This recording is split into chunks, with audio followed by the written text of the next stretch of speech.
Graça e paz, meu pequeno irmão, minha pequena irmã, tio Rodrigo aqui na área, para que a gente junto possa adorar o Senhor, louvar ao nosso Pai por tudo aquilo que Ele tem feito, fez e fará nas nossas vidas.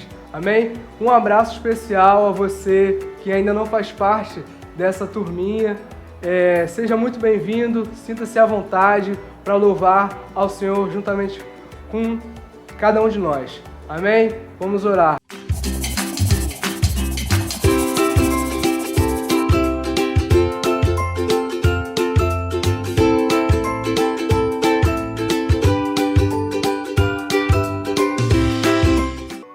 Meu amado Pai, eu te louvo e te agradeço, porque o Senhor nos abençoou com toda sorte de bênção nas regiões celestiais em Cristo.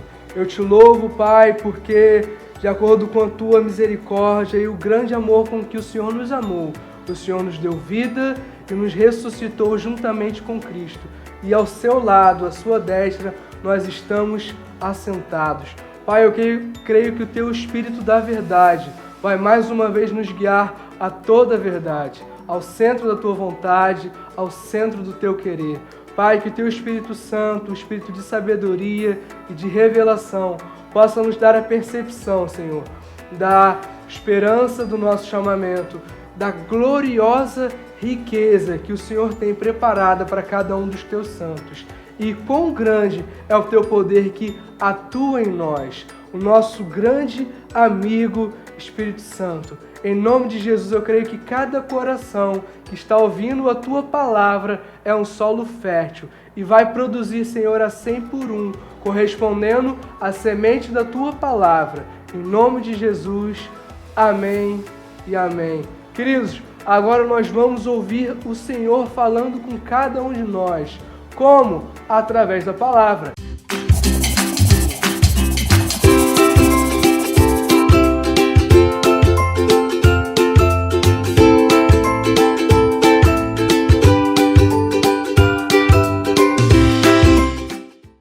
Então o tio vai pedir que você abra aí na sua casa a sua Bíblia em Mateus, no capítulo de número 7. O tio vai estar lendo a partir do versículo 15 até o versículo de número 20. Hoje você não vai poder ler para a turma, mas você vai me acompanhar. Amém? Posso contar com vocês? Aleluia! Então vamos lá. Tenham cautela, tenham cuidado com os falsos profetas, porque eles se apresentam disfarçados como ovelha, mas na verdade, por dentro, eles são lobos. Pelos seus frutos, vocês os conhecerão. Colhem-se porventura uva dos espinheiros, ou nós podemos colher figo dos abrolhos. Assim, toda árvore boa produz bons frutos, porém, a árvore má produz frutos maus. Nada pode a árvore boa produzir frutos maus, nem a árvore má produzir frutos bons. Toda árvore que não produz um bom fruto, ela é cortada e lançada ao fogo. Assim, pois, pelos seus frutos os conhecereis. Esse textinho que a gente acabou de ler, antes de mais nada, é uma palavra de apacentamento. Tio, o que você quer dizer com isso? O tio está dizendo que é Jesus, como nosso bom pastor, nos guiando mais uma vez, queridos, a águas tranquilas, a pastos verdejantes. Então é uma palavra para proteger, para guardar o seu coraçãozinho. Amém? Então ele está nos alertando, ele está dizendo assim, olha, abre aí o seu olho, ovelhinha, fique esperto, se liga. Por quê? Porque existem falsos profetas. Tio, o que ele quer dizer com falsos profetas? Existem pessoas que vão trazer informações. Existem pessoas que vão trazer relatórios. E eles afirmam que essas informações vêm do Senhor. Existem pessoas que dizem falar em nome dele, mas na verdade eles são lobos, que estão disfarçados, têm a aparência de ovelha. Por isso eles são perigosos, porque se a gente olhar de forma desapercebida, se a gente não estiver ligado, eles podem enganar a gente. Pensa no seguinte, por que você acha que a o lobo se aproxima aí do rebanho de ovelhas? Você acha que ele quer fazer amizade? Você acha que ele quer marcar um futebol? Claro que não, querido. Ele quer devorar essas ovelhas, ele quer fazer mal para elas. Então Cristo está dizendo, olha, eu quero guardar o coração de vocês. Eu quero que vocês saibam filtrar essas informações que chegam. Tenham cuidados, porque vão haver muitos que vão falar em meu nome, mas na verdade eles não me conhecem. É o que Cristo ensina, mas para baixo aí no textinho que a gente acabou de ler. Ele vai estar dizendo, olha, eles dizem que me conhecem, mas na verdade eles não me conhecem. Eles dizem que eu sou o seu Senhor, mas eles não se sujeitam à minha autoridade. Eles realizam alguns sinais, algumas obras semelhantes ao que nós realizamos, mas na verdade Deus não os conhece. Então existe uma aparência, existe um exterior que a gente pode passar desapercebido, existe uma linguagem, eles podem dizer algumas coisas semelhantes àquilo que nós dissemos, eles podem até realizar algumas obras parecidas com que são características a cada um de nós, mas a gente precisa estar atento. E é sobre isso que Cristo ensina. Ele vai estar nos vacinando como um bom pastor, para que você crie anticorpos, para que a sua saúde aí como ovelhinha possa estar 100%. Joinha? Então ele vai estar dizendo, olha, existem evidências, existem formas de você perceber. Tio, eu posso perceber? Sim, você pode perceber. A palavra ensina pra gente. E ele vai imediatamente dizer como. Ele vai dizer, olha, pensa no seguinte, será que uma árvore que tem espinhos e abrolhos, ela pode produzir um bom fruto? Claro que não. Uma árvore má, ela produz frutos ruins. Da mesma forma que uma árvore boa, ela vai evidenciar a sua natureza com bons frutos. Pensa no seguinte, próximo a onde o tio mora, existem muitas árvores frutíferas, outras não. Existem semelhanças entre elas. Se você olhar assim de forma rápida, de longe, você vai perceber que o tronco é parecido, que os galhos são parecidos, que a folhagem, a coloração, elas têm alguma semelhança. Mas se a gente olhar mais de perto, se a gente fizer um exame ali criterioso, a gente vai poder perceber qual é a natureza dessas árvores. Como? Observando os seus frutos, observando aquilo que elas produzem. Tio, o que você está querendo dizer com isso?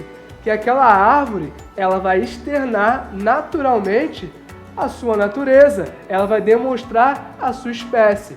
A palavra fala, queridos, que do coração do homem que ainda não nasceu de novo, aquele que ainda não é uma nova criatura, do seu coração é que procedem todo tipo de pecado. A Bíblia está ensinando para a gente mais ou menos o seguinte, imagina aí que você seja um médico, e alguém chega no seu consultório com o nariz um pouquinho vermelho, coriza, tossindo um pouquinho, rapidamente você vai achar o quê? Se é uma virose, um resfriado, alguma coisa do tipo. Por quê? Existem sintomas, evidências que vão fazer com que a gente identifique a condição interior daquela pessoa. A palavra funciona dessa forma. Ela é como um diagnóstico médico, ela revela a natureza do nosso coração. Quando produzimos bons frutos, a palavra está atestando que a nossa natureza é a mesma natureza que Cristo.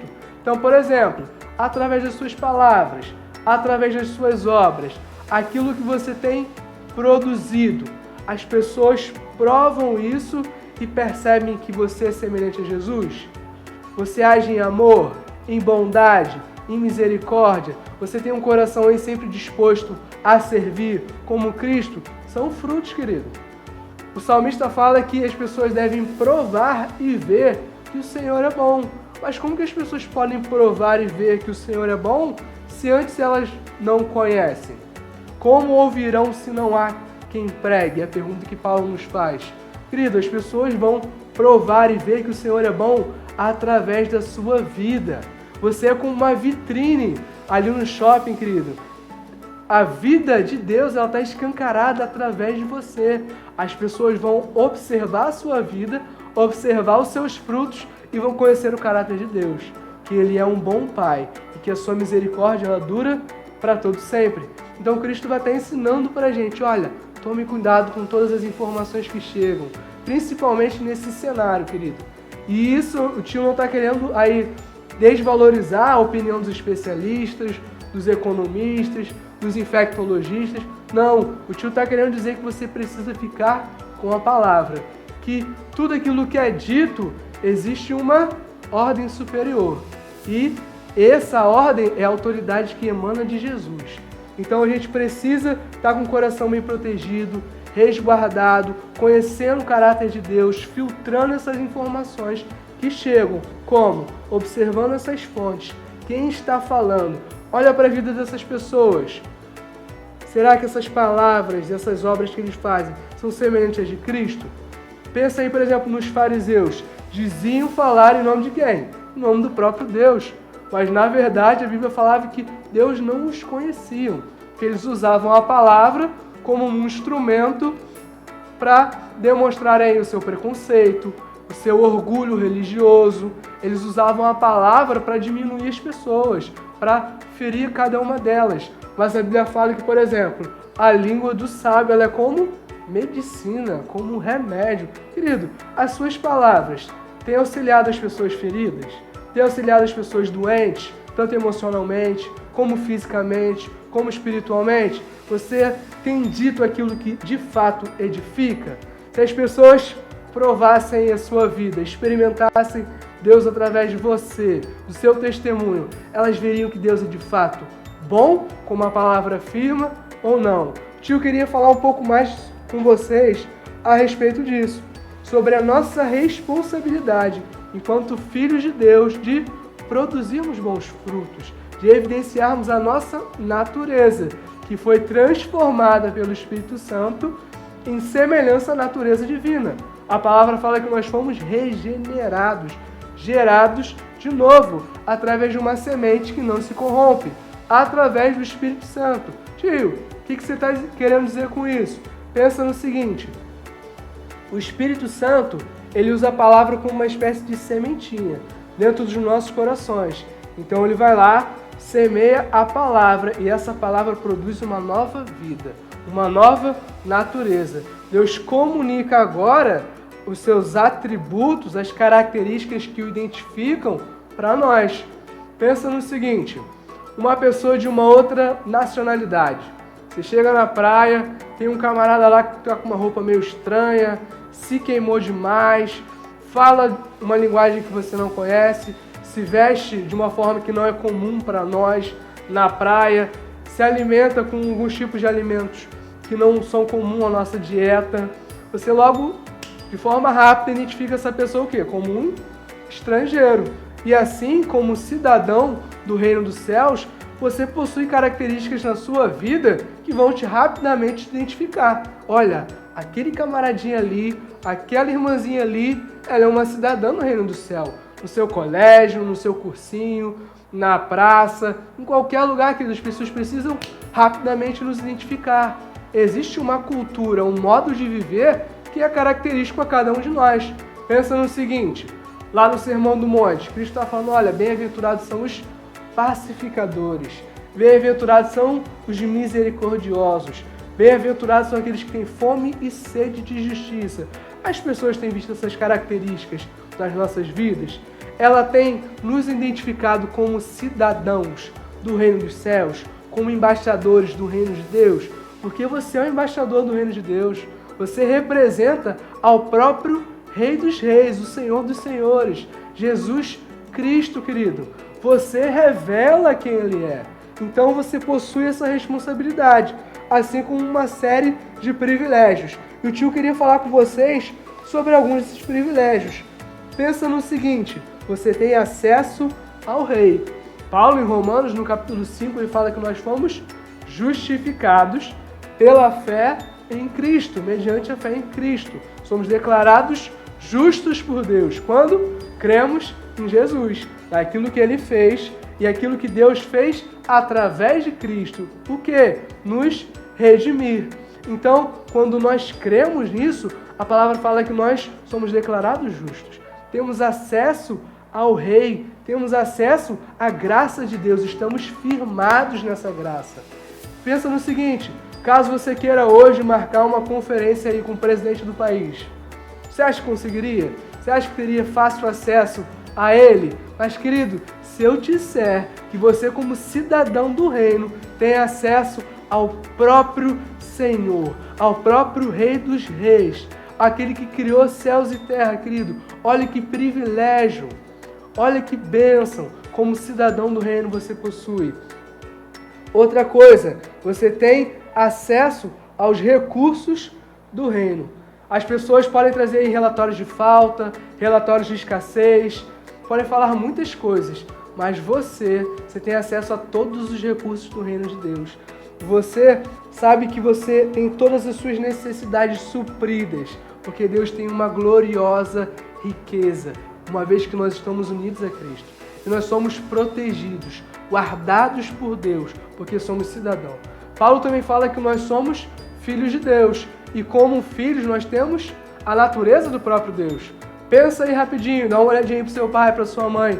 Você vai perceber características que vão te identificar rapidamente. Cor dos olhos, cabelo, jeito de falar, jeito de se vestir, até mesmo a risada. As pessoas olham para você e falam, cara, tu é a cara do teu pai. As pessoas precisam olhar para a gente e perceber isso, querido. Precisam olhar para a nossa vida e ver todos os atributos de Deus através de nós, porque nós somos filhos. E também fala que nós somos habitação de Deus. E como habitação de Deus, você é o lugar onde Deus habita. Pensa aí nos sacerdotes da antiga aliança, eles faziam mediação entre Deus e o povo. Agora você representa a Deus diante do mundo. Você tem a responsabilidade de orar pelos enfermos, de trazer uma palavra de encorajamento, de salvação para todas as pessoas. Amém? E por último, tio, queria falar com vocês sobre como é importante que cada um de nós estejamos conscientes da nossa responsabilidade e dos nossos frutos. Último textinho, abre a sua Bíblia em Tito, no capítulo 2, versículo 10. O tio vai ler apenas a última parte, que Paulo está escrevendo a Tito dizendo o seguinte, olha, ele está falou anteriormente sobre a relação dos homens com a sociedade, com a sua família, falou em relação às mulheres, a relação dela com a sociedade, com a sua família, falou sobre os jovens, sobre as crianças, falou também sobre os servos em relação aos seus senhores. E por fim ele fala, olha, a conduta, a vida de vocês deve estar alinhada àquilo que Cristo fez graciosamente por vocês. Por quê? A fim de que vocês ornem em tudo a doutrina de Deus, o nosso Salvador. Essa palavra ornar significa emoldurar, querido. Pensa no seguinte, uma joia muito preciosa. Aquela joia ela tem um considerável valor, mas ela precisa o quê? Estar exposta em algum local. Em um cordão, em uma pulseira, em um anel. Então o nosso testemunho, a nossa vida, ele orna o quê? O Evangelho, a palavra da verdade. Ele orna ou dá sustentação àquilo que Cristo fez por nós. Então a gente precisa ter essa responsabilidade de harmonizar as nossas palavras, as nossas atitudes, aquilo que Cristo já fez por nós. Amém? Amém, queridos. Nosso Pai é bom. Amém? Agora nós vamos adorar a Ele, querido, em espírito e em verdade. Eu queria que aí da sua casa não se prenda à religiosidade. Nós vamos adorar ao Senhor.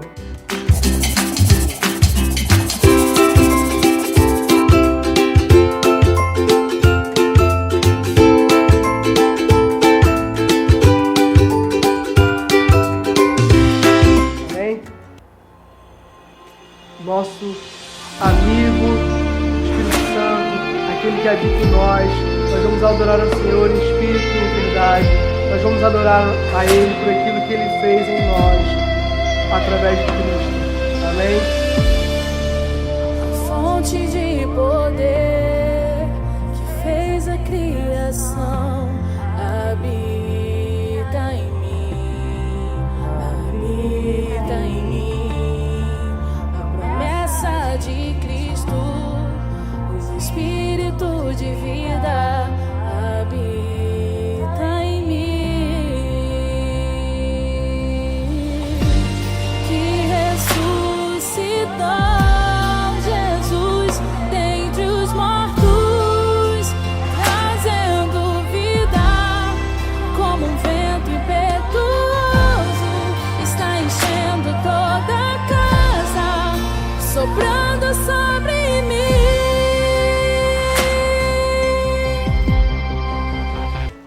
Aleluia. Agora nós vamos continuar adorando ao Senhor, mas de uma forma diferente, através dos nossos dízimos e através das nossas ofertas.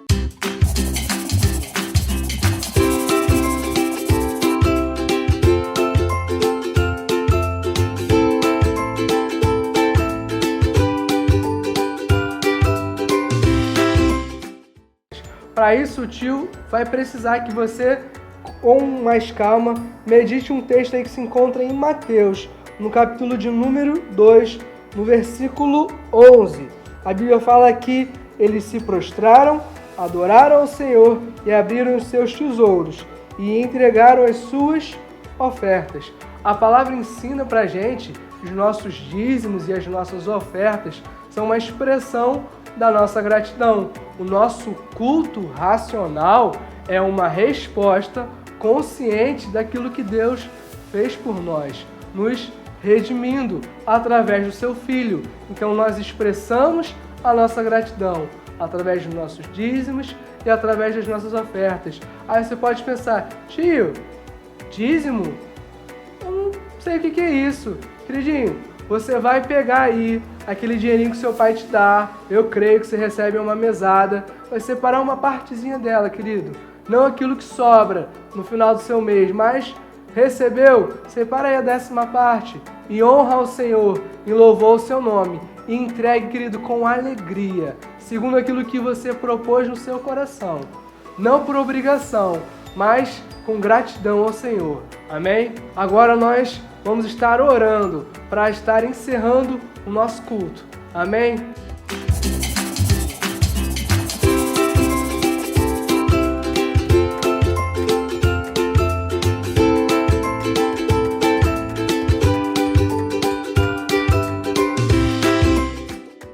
Meu amado Pai, eu te agradeço por tudo aquilo que o Senhor fez, Pai. Eu creio que cada um daqueles que estão me assistindo receberam a palavra, receberam a tua semente e o teu Espírito, Pai, há de fazer com que essa semente produza, Pai, a 100 por 1 em cada coração, para que eles frutifiquem em toda boa obra e vivam para o seu inteiro agrado, transbordando no pleno conhecimento do Senhor. Em nome de Jesus. Queridos, antes de nós terminarmos, eu queria te propor um desafio.